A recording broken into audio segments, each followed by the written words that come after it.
critically short of funds to carry out any works. The capital expenditure on water resources has reduced by 56%, and that on roads and buildings by an alarming 85% during this period.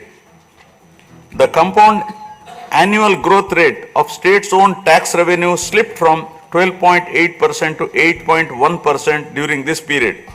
On the other hand, the revenue expenditure increased from 7.8% to 10.5%, whereas the capital expenditure growth declined steeply from 26.4% to 3.4%.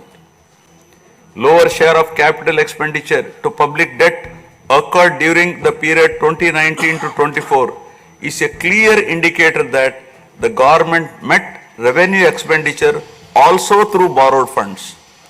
The CAGR in per capita debt has been higher at 14%, while the CAGR in per capita income is only 9.7%.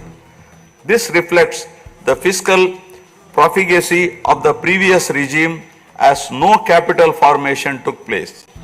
The Amaravati capital region, envisioned as the focal point of growth for the nascent state of Andhra Pradesh, was totally destroyed.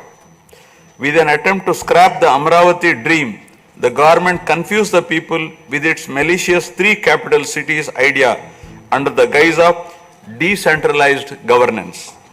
During the period 2019-24, no irrigation project, no industries, no infrastructure relating to roads, buildings, hospitals, drinking water was taken up. Cancellation of MOUs in energy sector and other infrastructure projects further demonstrated the negative attitude of the government. Such disastrous decisions, unmindful of consequences, have led to unrest amongst the youth and job aspirants. Prevalence of uncertain environment has eventually led the youth towards addiction of illegal substances, causing a drug menace. The mental unrest and agony were not limited to the geographical boundaries of the state. The Telugu speaking people all around the world were upset and demoralized by the uninspiring deeds of the government. They anxiously and desperately waited for a change in governance that would take them forward in the 21st century.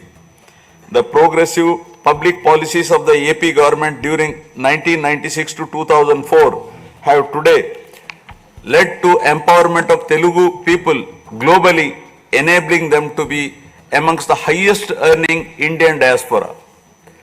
The condemnation of demolition approach of the previous government by the people of the state, NRIs and other supporters, culminated in a change in government. A huge and historic mandate has been given to the NDA, hitting an unprecedented 93% strike rate, thus reaffirming faith in democracy.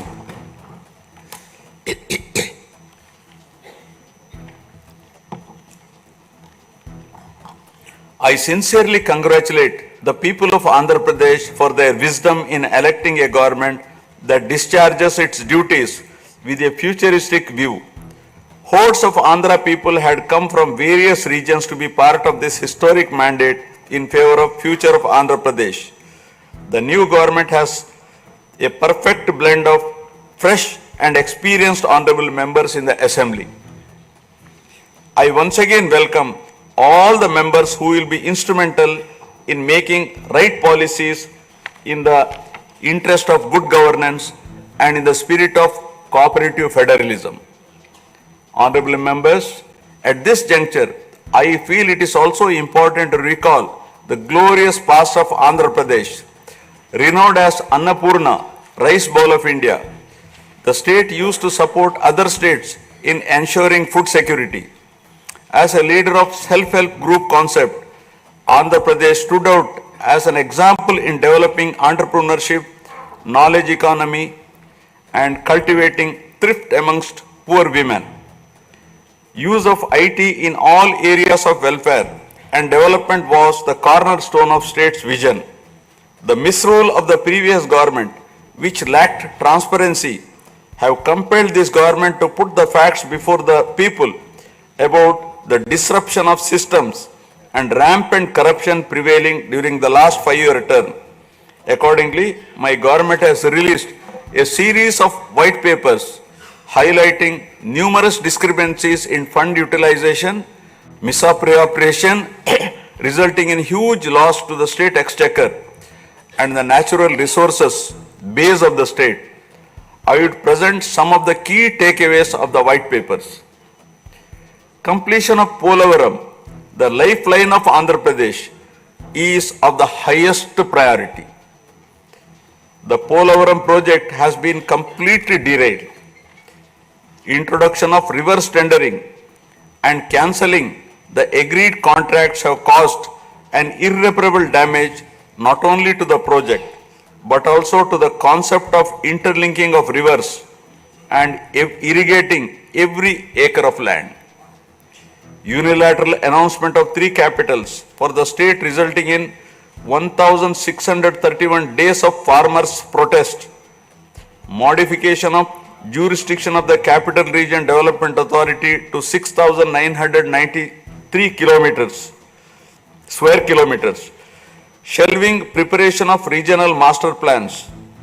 Completing the land acquisition in only 191 acres are some of the events that halted the progress of CRDA.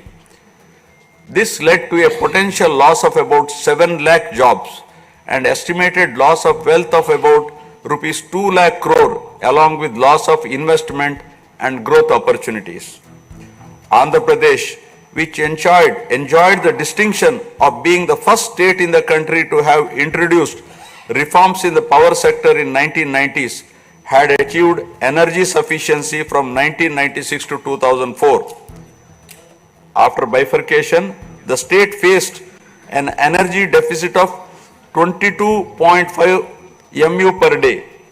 Again, by bringing second generation's reforms in energy sector and promoting renewable energy, the state become energy surplus by 2018. The state has witnessed an irreparable damage in the recent past. State energy sector has also suffered huge losses to the tune of rupees 1,29,503 crores during the period 2019 to 24. Misappropriation of natural resources such as land, mines and minerals and forests has been widespread. Land grabbing, misappropriation in allotment of house site pattas, violations in land allocation, assignment of land to ineligible beneficiaries, and Resurvey and AP Land Titling Act 2023 have completely eroded the confidence of the people during 2019-24. Put together, an amount of rupees 35,576 crore covering 1.75 lakh acres has been estimated as a loss, and the fundamental right of the people to own their property was affected. Looting of sand and mineral wealth is another area that resulted in huge loss to the exchequer and involved corruption. My government has initially estimated that an amount of rupees 19,000 crore has been lost due to illegal activities in these areas. Due to the unfriendly sand policy, 20 lakh construction workers have become unemployed. Due to the inefficient, inappropriate policy making and laxity in enforcement during the periods 2019-24, a cumulative loss to the tune of 9,750 crore has been incurred in mineral revenue.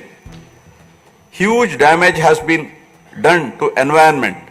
Smuggling of precious red sanders from forests has taken place with the revenue from the sale of red sanders dropping from rupees 1,623 crore in 2014-19 to rupees 441 crore in 2019-24.